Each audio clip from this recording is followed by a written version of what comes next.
Patreon probably goes better than the YouTube membership. I just put it there. Um, it's cheaper for the Patreon membership, and it's easier for me to deliver the tabs. So I'm questioning whether or not I should keep the YouTube membership happening. It was just something I thought I'll put there because it's YouTube. Patreon's really good because you can do delivery of the files. So if I was to put up my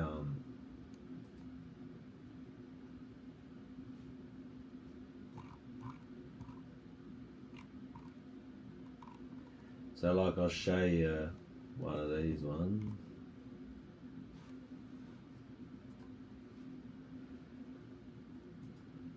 Yeah, not really a difference. They're both. I just set it up basically for the YouTube because it was an off thing there, and I thought it's a way for people to support the channel. Trying to deliver the perks and the bonuses. I probably should have like exclusive content, so it's something I'm definitely could do better, and I'm learning as I go with that with the membership. But one thing with YouTube doesn't make it as good.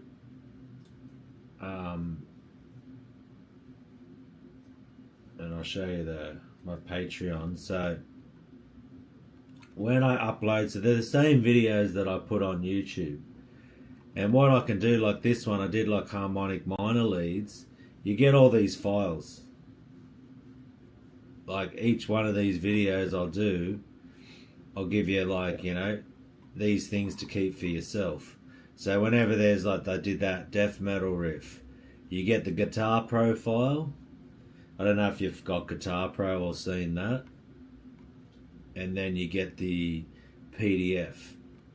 And each one of these ones, and then like what can then happen with it. If I go back to my page again. So if you're scrolling down through it that way, I'll turn that back on.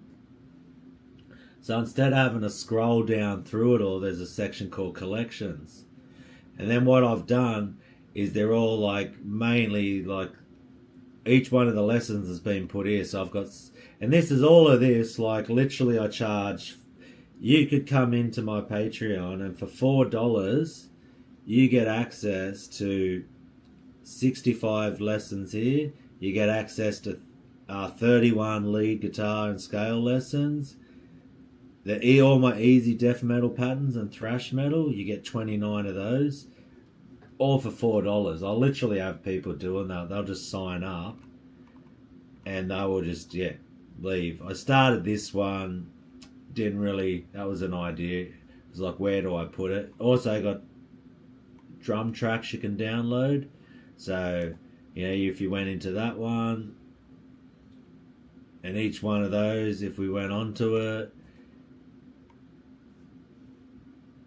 you would then get the MP3 and a WAV file that you can then download and use. So lots of things like that.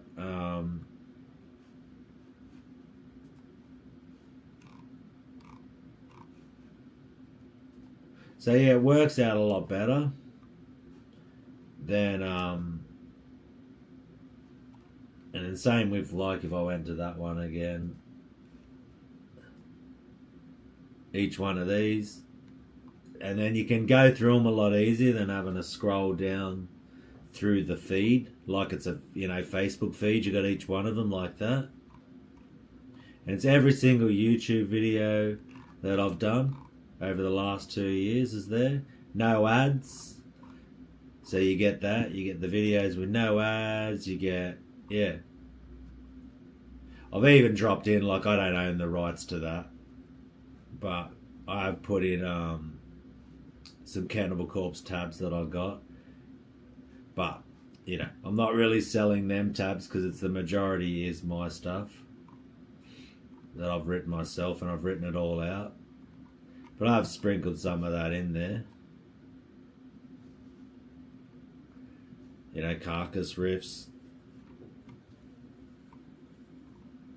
if I was just like using other people's bands, I don't really think I could justify selling that, you know.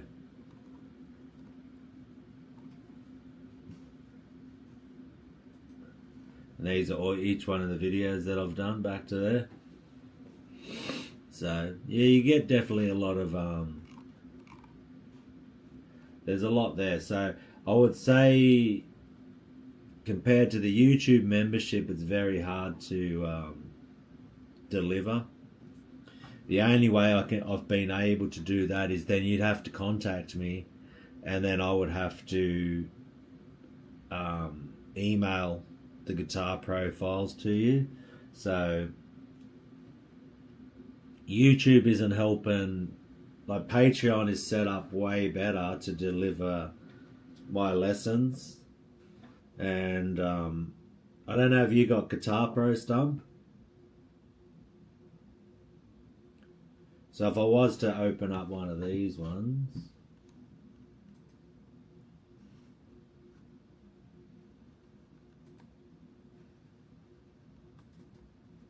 let me go like this. So I can go to any of these ones. I've got so many there.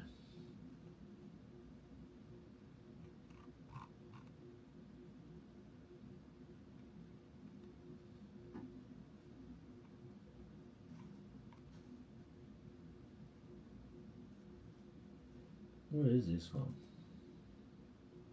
Yeah, Patreon is way more efficient.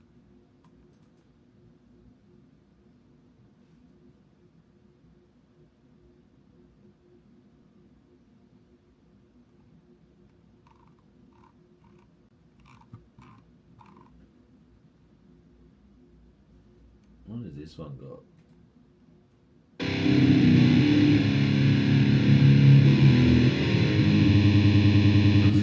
That's the only thing with the trills and stuff with Guitar Pro. It's a little bit bodgy. But yeah, you're definitely going to get it's way better than YouTube. You can't deliver things. So basically I would say if you become a YouTube member, you're more just supporting the YouTube channel and all the work I do there. If you want more value for money, my lowest, you get the same. Like I don't even differentiate between the $6 or the $4. It's that everyone gets access to it. The $6 is just for people who feel that I basically got said that people were like, oh, I want to contribute more, because that was when I used to have it. I used to have all this for $2, so like 50 cents a week. You'd get all of these tabs and all of my work that I've done for 2 years for $2, which is soup. But my idea was if I had it very cheap, then more people would just sign up. But maybe they're thinking if it's $2, it's crap. It's not. Must be really shit if he's only charging $2. So I don't know. Like everything I learn as I go. Just gonna have a break to go to the bathroom.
So yeah, and I with my Patreon too, I do two lessons a week. So consistently I'll do that. Sometimes 3. It's so much easier for me to deliver.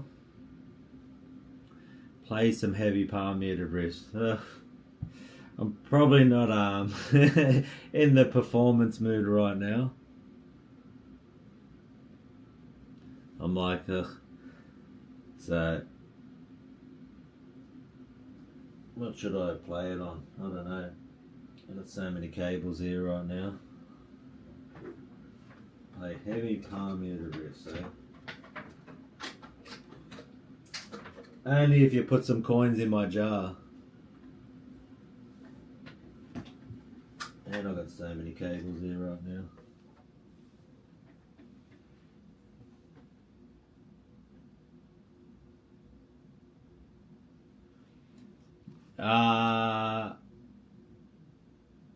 Guitar Pro, it's a program you have to buy.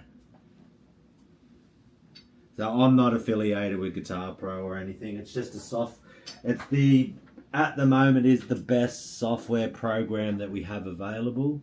So yeah, that's a way to.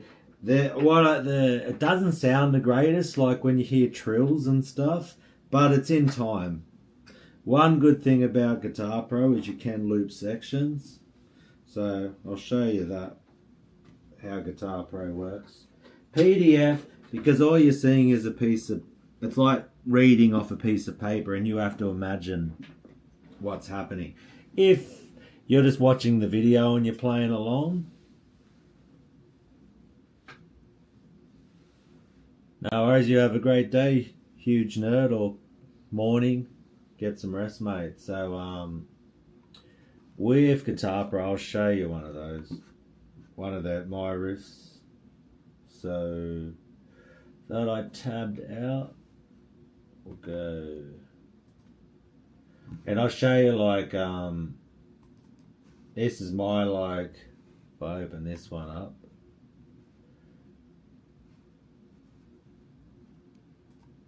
Here's how many files I've got. I've made all of these ones for Guitar Pro. So you've got this one like Portals.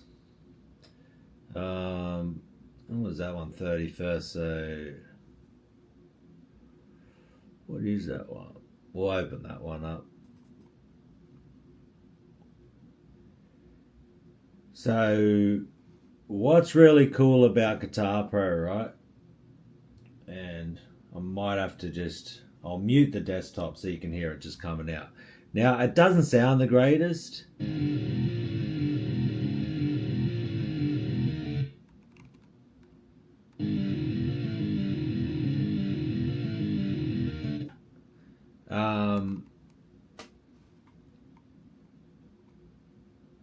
is it not playing like that? It should really. So if I did that one. That's not the one I did. Let me open up another one.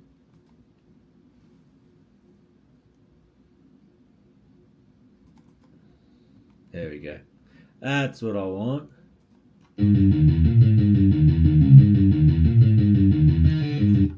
See, and that's only at 120. It should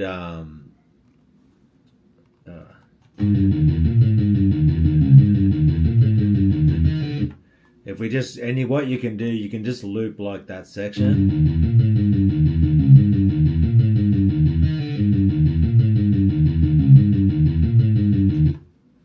Oh, looks like it's clipping it out, eh?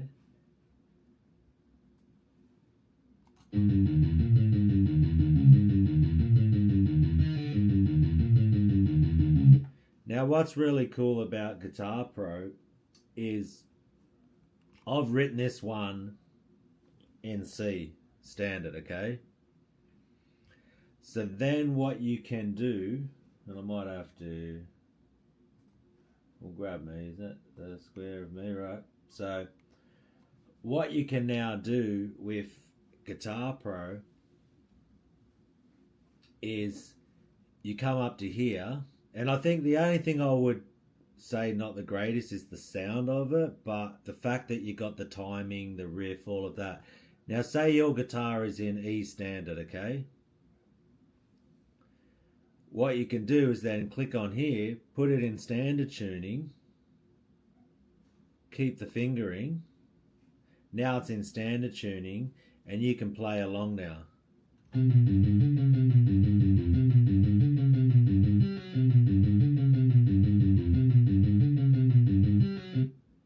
So that's like, now the whole riff, you know, will you be able to play along with the track that I've recorded? No, but you can still work on the parts of the song, you know? Like this part here.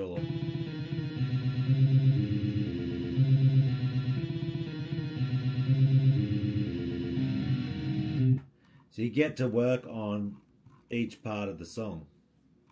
So that's just a cool thing. And then whatever tuning you're in, then all you have to do, click on there again. If we want to go one step down, that'll be D standard. Keep the fingering. So now we're in D standard. You can just highlight the two bars and then it'll loop it. If you want, you can also slow it down while you're learning.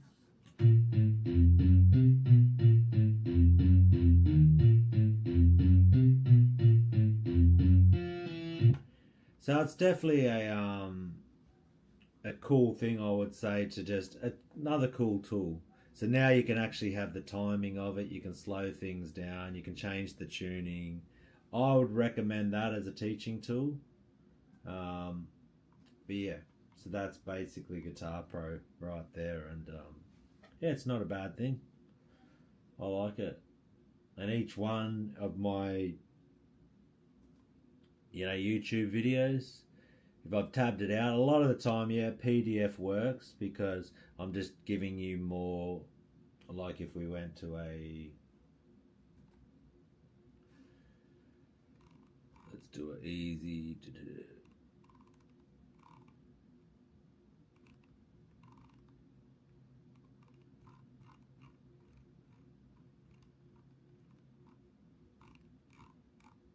Where's one? Yeah, I should have more easy death metal patterns there. Checking in with the boys. What's up, Sean? What's up, Eric? If I didn't say what's up already.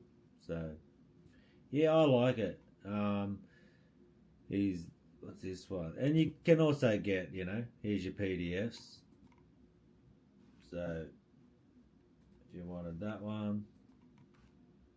Yeah, there's also PDF of scales and things like that, which you can have that. And all of these, once again, you can just build up your own library on your computer of different things.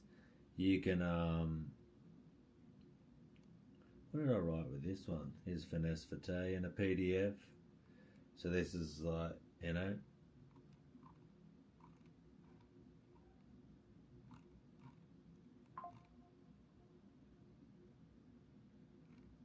So you got that, but then you're just reading it off there. If you have it in a Guitar Pro format, now you've got it. And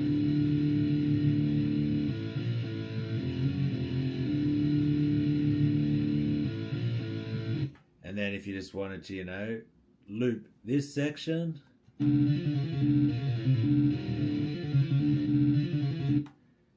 it pretty much loops. We'll go from there. So you just highlight it and then bring it to there. That's where it repeats.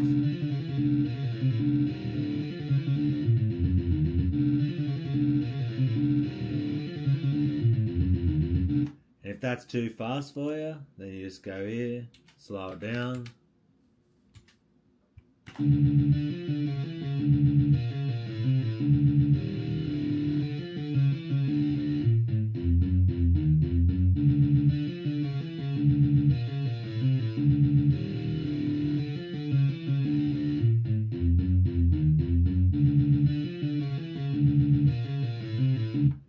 So, yeah, there's a lot you can do with it.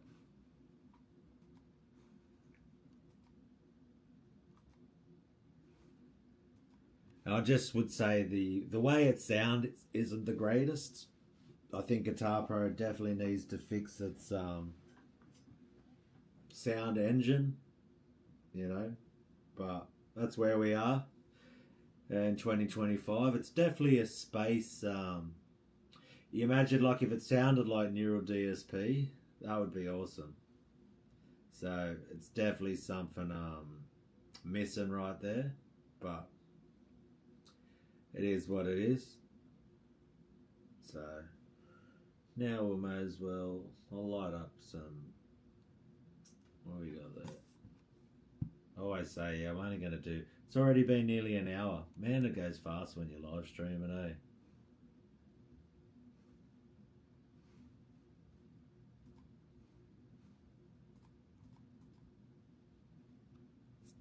So I'll do a quick better. Yeah, feeling a bit better, Eric. Still a bit like, ugh, struggling, but, you know, is what it is. I was playing this one last night. We may as well bring the ML that I got back, that my friend was borrowing for 2 years. I should say my friend's son was using it for 2 years.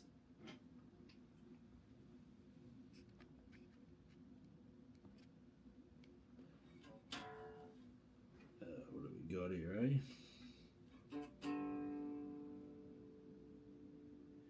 It's one of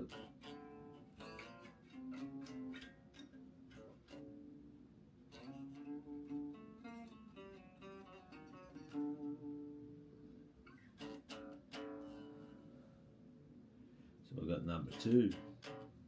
We're in number 2.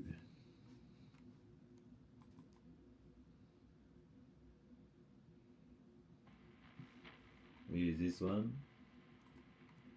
I'll have to do the settings. Oh no, we're in number 2. Sweet.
Right now I'm just using a 1.5 Jazz XL.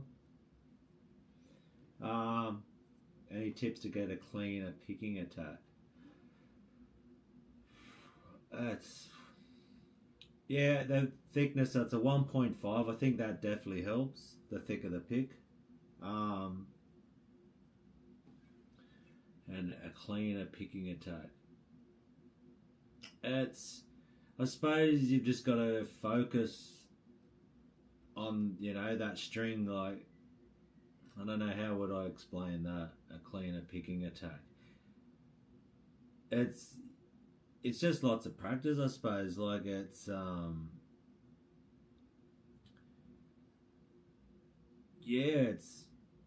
you want, like, you want to hit hard but not too hard that you're running out of energy. In what way you're talking about picking attack? Are you talking about your tremolo picking, your down picking, your gallops? Like, in what part of your playing would you say you don't have the picking attack that you want? Or have I got the picking attack that you would be happy with? Like, I think it just really comes down to the three main fundamentals is down picking, gallops, and tremolo picking. And then you got the alternate picking. But if we're talking about, playing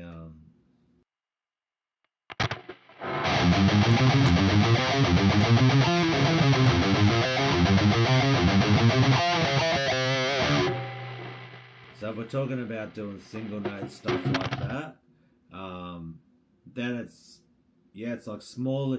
You want like small movements too, but it's one of these things like teaching or telling people how to pick. And why I was like, I'm hesitant to just give like, this is exactly how you should do it answer, because there's always exceptions to the rule. And there's certain players out there that do things so unconventionally, but it works. So that's why I'm always very hesitant to be like, this is exactly how you should do it.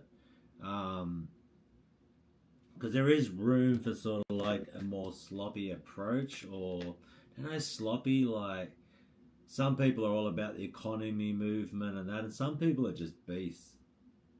They're just strong people, and the way they pick and the way they attack strings is just, it's probably not, if we're talking about a riff sense, if we're talking about the full shred dudes, then yeah, economy picking. But like I said, it's just, every time I can just hear this voice in my head saying, yeah, I don't want to give that exact answer, because I've got my approach, and then there's these people that I just see the way they play, and I'm just like, that's just, it's fully self-taught, but it works. So it's really about getting the job done. Because like Marty Friedman for leads, like the way he gets his hand like this, it's so weird. The way he goes, he's like, it's one of the strangest picking grips, and the way he angles his hand. Even Ola's got a, what's up, Sunwall? So it's one of those things, but it really just comes down to playing. At the end of the day, you've just got to play more. And you got to control your pick, and you don't want unwanted string noise, and you want to have clean attack, and you want to have, when you go to hit something, I'll have to mute out my mic.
Okay, so it's really whatever pick grip you do, right? The main thing, and I've covered this in lots of videos, is it's going to be hard to see from here, but when you're looking at the pick, I literally have like, I don't know if you can see it, how much of that pick is hanging out. Like the littlest amount.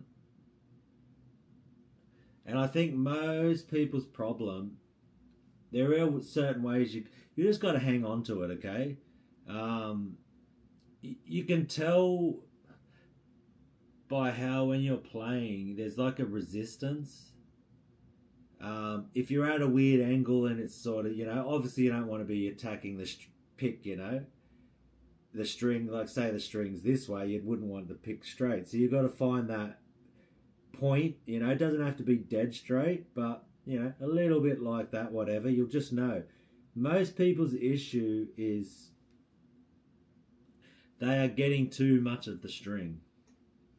You don't have to get as much, you just need to like clip it. And it's trying to find, most people's struggle is that balance between how deep do you go into the string and keeping that, it's like I'd call it, it's like a pick depth consistency. I'll just make it up a term. That's really what it is. You've also got to know that you can mute out, other parts of, how loud's this? I'll go from the room mic so I can talk as I'm doing it, because that was direct before. You want to, what would I say? It's, so when you're playing, like if I'm tremolo picking on this,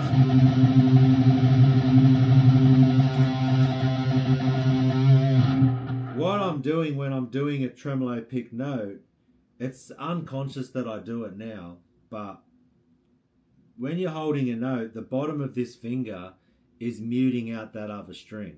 Because when you rest your hand like that, that will allow, cover up a bit of that sort of unwanted string noise. So if I'm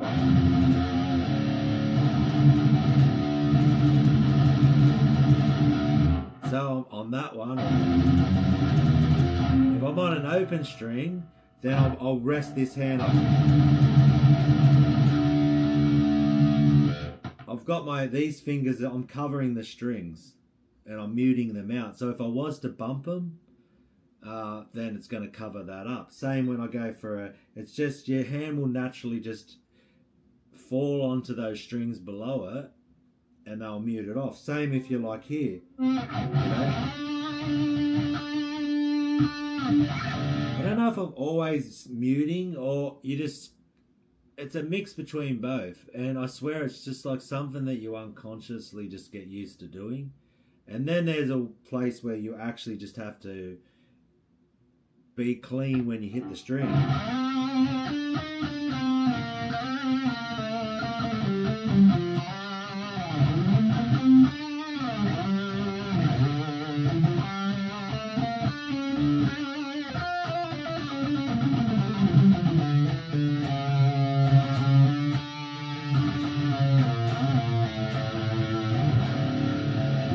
You know, if I'm going to those octave dyads, if I'm going from power chords, I swear it's like the more you do it, you'll just get better at it. It's one of those things. I'm just completely self-taught, and I swear it's the more you play, you just start to get a feel for it. And, you know, that's the main thing I'd say with picking. It's about not going too deep into the string. You know, and then when you go single notes, sometimes you got to look, you know, if you're coming into it and you're hitting a bunch of strings as you go to, say I'll grab a note there, you got to get your hand ready. And sometimes the tip of your finger can mute off the string above it.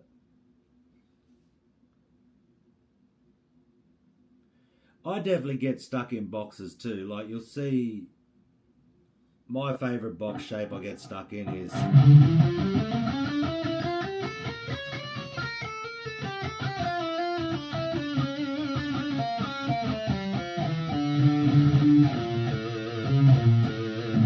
but then you'll start to get out of those ones. You'll start to notice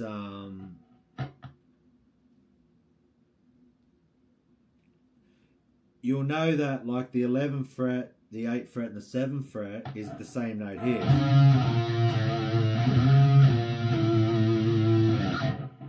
So that'll get you out of it, you know. Do you then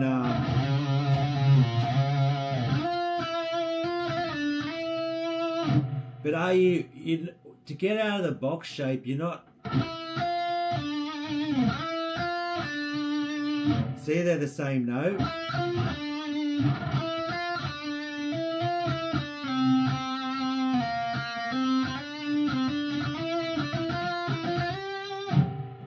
So it's like it all depends. It's not really a matter if you're stuck in boxes or not. Is the box going to help you do the technique or the run that you want to do? So obviously if you want to have slides, you know, instead of going, you'd be put a slide out of that note instead of, then you wouldn't want to stay in the box. If you want to do like a legato, then you're not going to be like, you want, if it's that sort of sound you want, but maybe on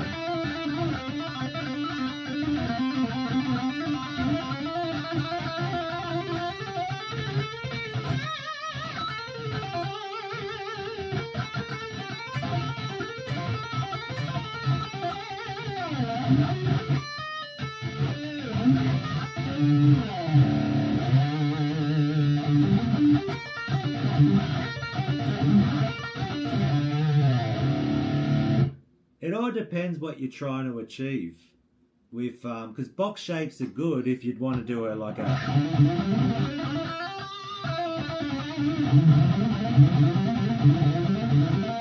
alternate picker, like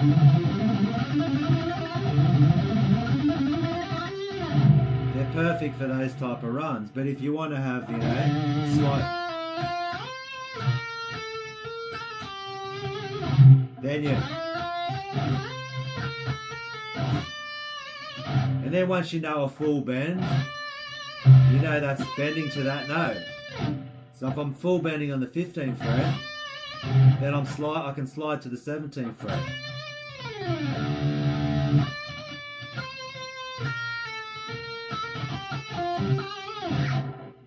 Yeah, I'll mute myself out.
So even like a run like that, you start to get used to things that work, okay? And then what you're doing is you've got the...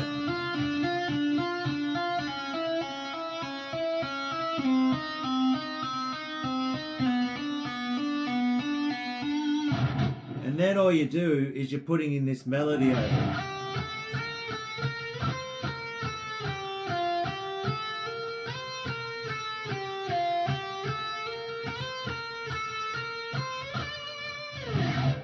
So if it was to work going up there,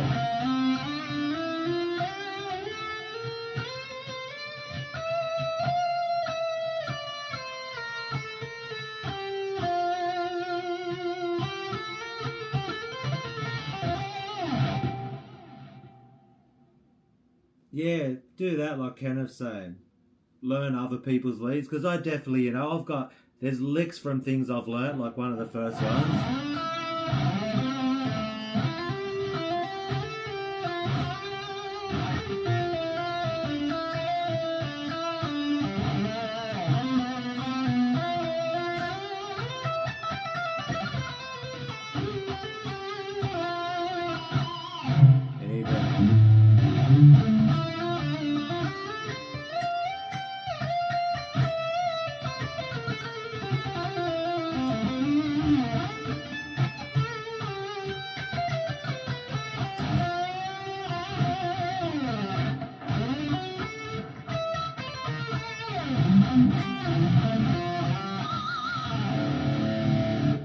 So obviously, Metallica leads is what I learned doing. I use a lot of the same ones when I learned Dimes run like this. Then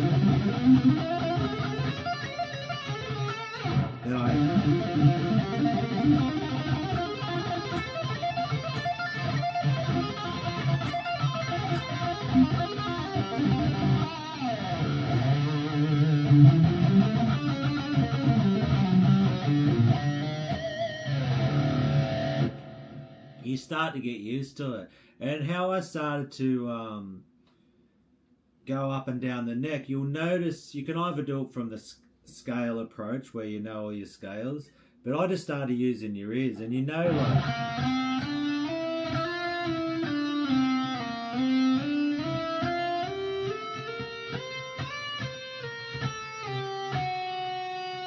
See, if I went to that note, it doesn't fit.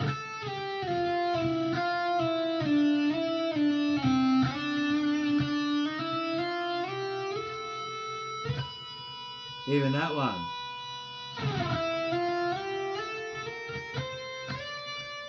You can hear, I just can hear when it's working.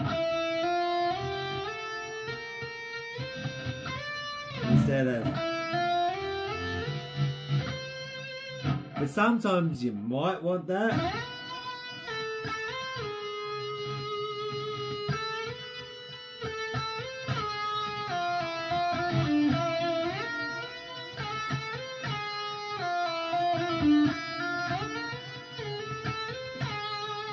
See, that was a wrong note, but it might take me in a different direction now. Like...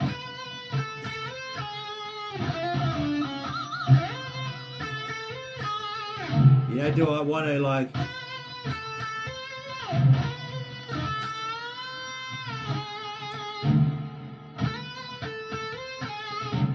So instead of like... I might want to go...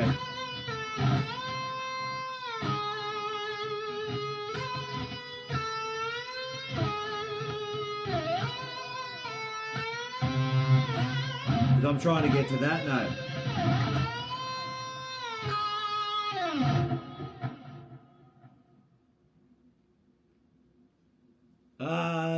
I'm just using one that comes with it. It's just the stock Soldano. I haven't even moved it.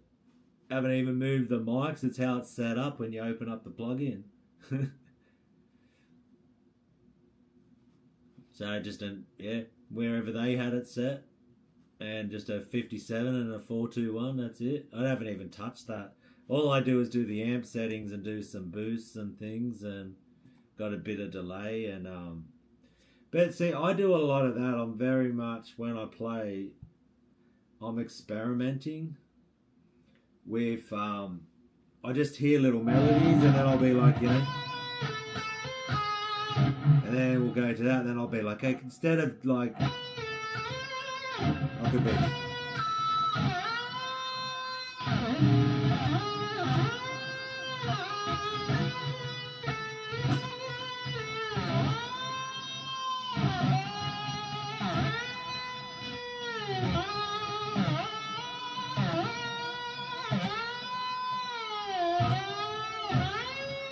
so that'd be a fun thing to try, see if you can nail that.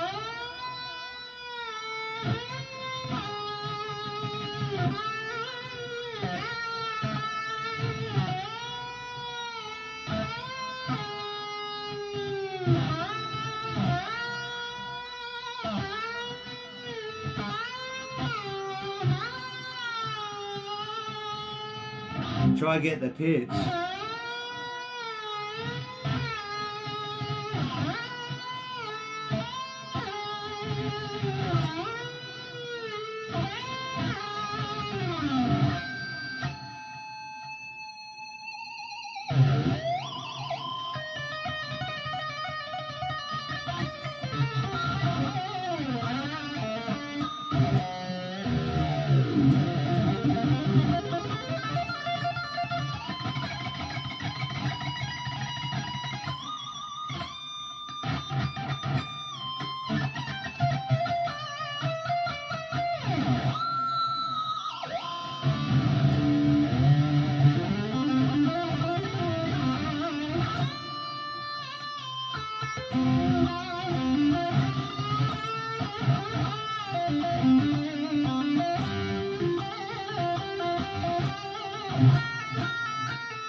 That's the only problem with a Floyd Rose is when you do that. It's pulling the strings out of tune, so when you got a fixed bridge and you do that.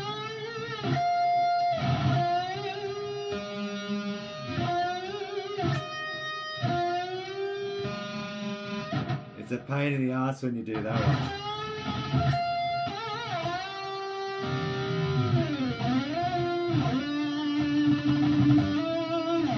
You get used to, like, do you want to bend a note? Or do you want to slide into it?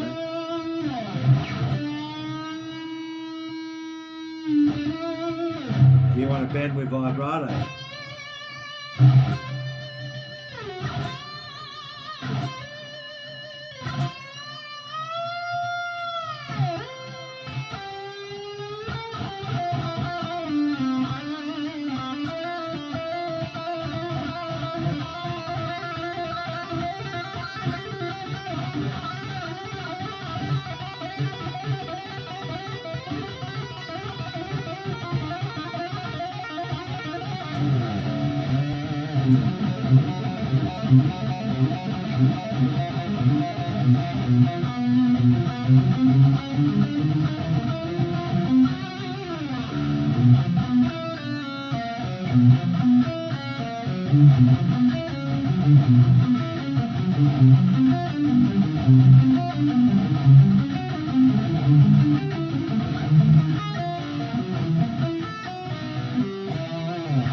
So I'll do that a lot too, like just, it's not really anything I'm probably going to use, but just getting my fingers moving in diagonals.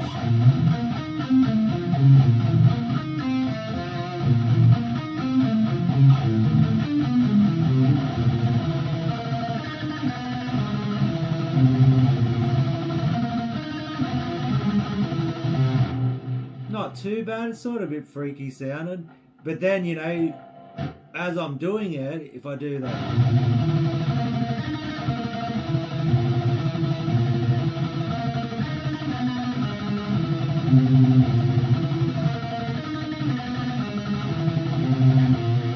I'm like listening to how clean are my notes.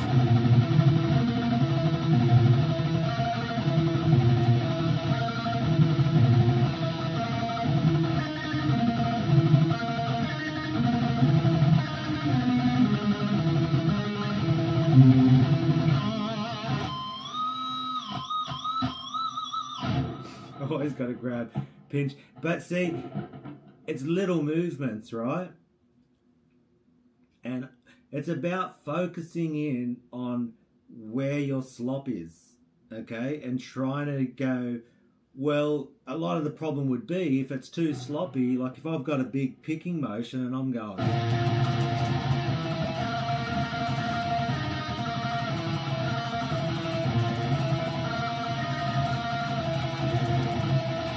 It's because my hand's flopping around too much. I've got to get the picking tighter.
It's all a lot of, you know, so straight away then you notice I exaggerated and went, and that's most of people's problem, your hand's flailing around too much, which sometimes you want your hand to flail around.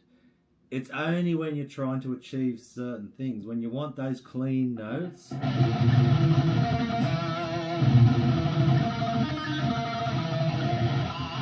Then you want to be tight and small, right? But then if you're doing a black metal chord,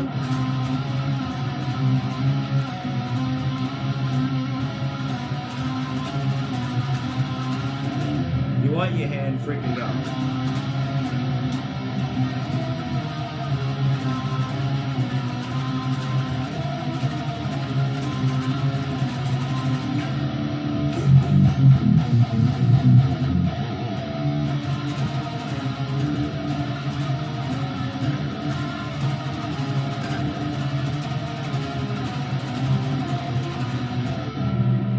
Then you want to be out of control, and you want to be, and then if you want to bring it back in, you know.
got to do them if you got a dime bag guitar, eh? But you know what I mean, mate. Like, and see, I was feeling it then. I got locked in a little zone, and I'm just like, it's the same type of you know, when you're listening to a sick riff from any band that you love, like I'm just ripping off every person I can think of. You know, like I'm just stealing and borrowing from everybody. But I'm getting and right then I was really felt like I was locked in a zone, and I was really enjoying that right then. And I think that's always what I'm trying to achieve, is just it's just that feeling of being locked in. And it's, but then you've got to, there's all that work you got to put in. You got to focus on what you're doing. You got to be like, okay, if your hand's gassing out, you'll start feel all tension here, and when you're trying to do certain, and it happens to me too, right? I'm not the greatest player. You've got to then say, okay, then you're not, why, it's obvious, isn't it? Like, why would you be weak? It's a weakness why your hand is gassing out. It's because you haven't done it enough. You know, that's all this comes down to. Like, and I'm guilty as anyone. I get lazy. I'll scroll on Facebook or whatever it is. You know, we all guilty of it. Okay, but you have to start focusing on things and going, what is wrong? What, like I said, your pick is getting too yeah, you know, we all, man, like I've just had a virus this week, you know, man, I was absolutely stuffed. I'm still coming out of it, you know, but yeah, you just got to keep pushing and finding those little gains and finding that thing. And there's, the more extreme you go and the faster you play, there is a fitness element to it. There's a strength element to it.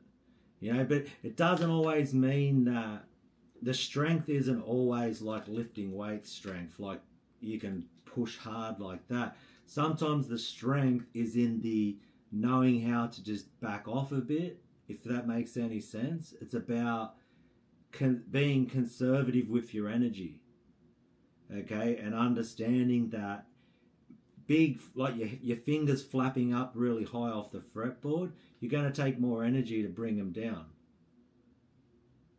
You're wasting strength, you're wasting time. You know, a lot of the super shredders, look at them. They'll have their fingers don't even come off the fretboard very much. When they're picking, you'll see their hands doing little movements. It's like controlled.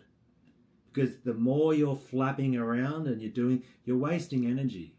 And it's called economy of movement. You have to start focusing on what your fingers are doing.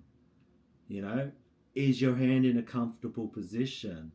You know, you'll even get to the point where you're trying to play something, you'll start holding your breath. Like it's an unconscious thing. I've done it. Like you'll be playing something, you're so focused on playing, you're actually not even breathing. Like you can even mess yourself up in that way. Where you're unconscious of what your body's doing. And I think a lot of it comes down to trying to become more conscious and find those little things that you're doing that are slowing you down. And then there's the part where it's just pure determination. You know? Are you people like, oh, well, they don't have the time. Like, how much time do you spend on online doing stuff? How much time do we waste? If you're getting, you know, not saying you guys do it, but I've been guilty of it. You waste time arguing with someone on a thread on Facebook or Instagram going, yeah, fuck off. You're a dickhead, mate, and whatever.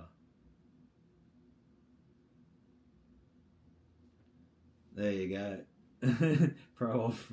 Yeah, we do it. Like in tense situations, we go, ugh, and we tense up.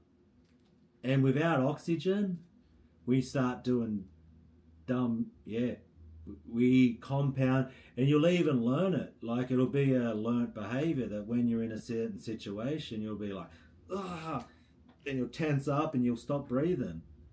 It's just, but it's understanding your own physiology and going, okay, But once again, some people can just go, just fight at it. I don't know. There's a lot of ways to approach things in life, and it's all the discovery, isn't it?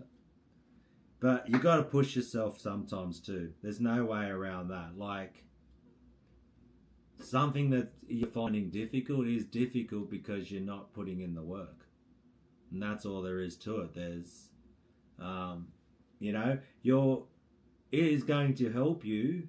Like, I don't do weight training or that, but I'm telling you now, like, the clean mind and clean body will help you achieve a lot in life. All of those things. Fitness. It's all going to help you become a better person, a better player, anything you do in life. Like you're saying, pro off-road. Like, having some cardio in that would help. And I'm not saying you need it for, there's unfit people who are absolute beasts on guitar, but maybe that might be the 10% or the 15% that will help you if you're struggling. Get off any substance. Don't drink alcohol. Don't smoke. Don't eat crap food. Start being more active. All of these things are going to help at the end of the day, and focus of your understanding, looking and going, okay, you can almost see it. Like, if it's making lots of noise, well, where is the noise coming from? Why is it? What is hitting the string? If you're getting unwanted string noise, look and go, well, where's that? You're obviously hitting it with something, like your hand's bumping the string. So obviously, to stop unwanted string noise, your hand has to stop bumping it. Then there's the other way where, like I said, but if you're doing this open motion, then you've got to do string muting. Okay, you've got to learn how to fret a note and use the fleshy part underneath your fingers to act as mutes. They will mute off strings. So you've got to start to find a technique that goes, okay, if I'm going to do this certain thing, I need to get ready to mute out those strings, because this hand's going to be flapping all over the place. It's going to hit some strings. So how can you stop that from happening? You just have to cut off the strings that you don't want to ring with the fleshy part underneath your fingers. Or if you're doing a single string, your movement has to start getting more contained. Has to be little wiggles, And you can see it. You can literally, if you examine what you're doing, you'll see what's happening. You'll be like, okay, my hand's bumping that. So how can you eliminate the bumping it, and how can you maybe mute it depending on the technique you're using? So if you're using a chord, when I did the black metal stuff, if that was like cranked up or I was recording it, you're not going to hear all that as much. That's why you'll even see in when people are recording, I've even seen people tie a sock around the neck when they're doing high leads in case they bump a string for a recording. Like, these are professionals.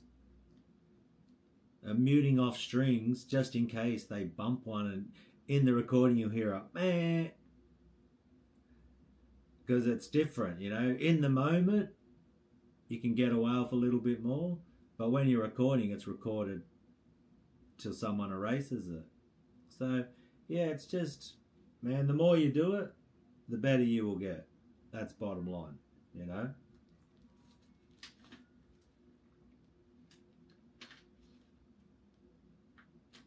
And just and love it too. You got to be passionate about it. Like, I love the sound of distortion and I love the sound of guitar. And you got to be motivated too. And even if there's some things like, I found it funny too, like there's heaps of, I do so many things over and over again. And if you're an experienced player, you'll be able to, there you go, eh? Yeah, I've been trying to get that, like, if you pick every note and like get that dit, dit, dit, dit. Yeah, there you go, eh? It probably is true, It's like James Hetfield played Master of Puppets slower. They detuned the guitar so he could play it slower and tighter, and then they sped it up for the recording. That's what happened in Master of Puppets. So, hey, there's little tricks everywhere. But yeah, enjoy it. And the last thing I'll say before I'm about to jump off now, I've got to go do some stuff, is I repeat a lot of things, right? And people would say you're stuck in a rut. But for me, it's almost like I'm the sort of person who eats the same food year after year. When I like something, I like it. Okay? I was even going to put it in a video. It was like, because a rut is a well-worn groove. So that means you've been in that groove. It's a well-worn groove. And my dad joke was going to be, people love well-worn grooves so much they marry them. So, it's... You got to make the choice for yourself. Like, some people will be like, he just plays the same crap over and over again. It's boring. It's this, it's that. Hey, entitled to their opinion. I don't mind being boring. I'm not living my life for anyone else except myself. That's, your boring is my rut. Is my comfort zone. I like my comfort zone. It's like an old jumper or something, whatever. If you're in the States, a sweater. I like things that I like over and over again. I'm boring. I don't care. That's what I like. So it works for me, and yeah, it makes my life easier, I would say. I'm very easily pleased in that way. I'll wake up and eat the same thing pretty much every day. I'll have a cup of tea. I like just certain things I like, and it's never changed. I'm lucky, I suppose my brain's like that. Some people will see that and think, oh man, what a boring life you have. You need to get out and experience more. Some people need to keep experiencing things. Oh mate, thank you Jason. Appreciate that, brother. Thank you for that.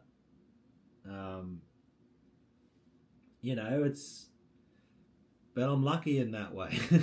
Some people's living hell is my heaven. They're like, how do you do that? It's just so boring. It's just, you do the same thing over and over again. I do it over and over again because I like the sound of it. Like, I'm not really searching for others. I like certain scales. You see me, I always go to the 7th fret. I do the lower E or the lower string, and then I jump up to the 7th fret on the 5th string. And I do then I go my harmonic minor run. 1, 3, 4, 1, 3, 4, 2, 3, 1, 2. I can do it in my, I've done it so many times. It's like da da da da da, 1, 3, 4, 1, 3, 4 as I go to each string. 2, 3, 1, 2. Once I hit that 1, 2, then I can climb now up. Then I go up the B string and I just go 1, 2, 4. Then I go 1, 2, 4, but I'm doing a fret in between. So them ones are like 1, 2 next to each other with the fret there. Then I shift up and I've got frets in between. So then I shift up again. So da da da da da da. Then once I shift up to that next position, I'm 1, 3, 4. And then I do my legato. So I just go then I jump to that 15th fret. The minute I hit that 15th fret, I want to resolve it on the 17th fret, but the classic thing is to do a bend. Bend it up. Bring the note up. It's like raising, isn't it? It's like going to the 22nd fret and doing that cliche, finishing everything on the 22nd fret with a full bend. That was like the classic heavy metal trick where they always hit that 22nd fret.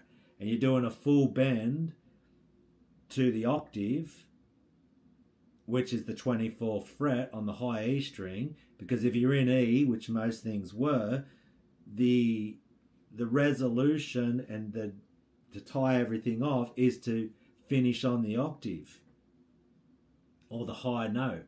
It's to not to finish on the octave. It's to finish, if we're in E, right, standard, to resolve something is to finish on that root note of the scale. So most things, if they're going to be the natural minor, harmonic minor scale, because most things in metal are going to be minor scales, and the root note of that is E, to jump up to the 22nd fret on the high E string and do a full bend is hitting an E note, and that is resolving everything.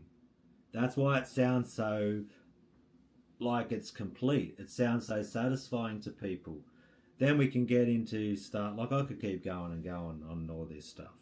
So why do we like resolution? So that'll be your homework.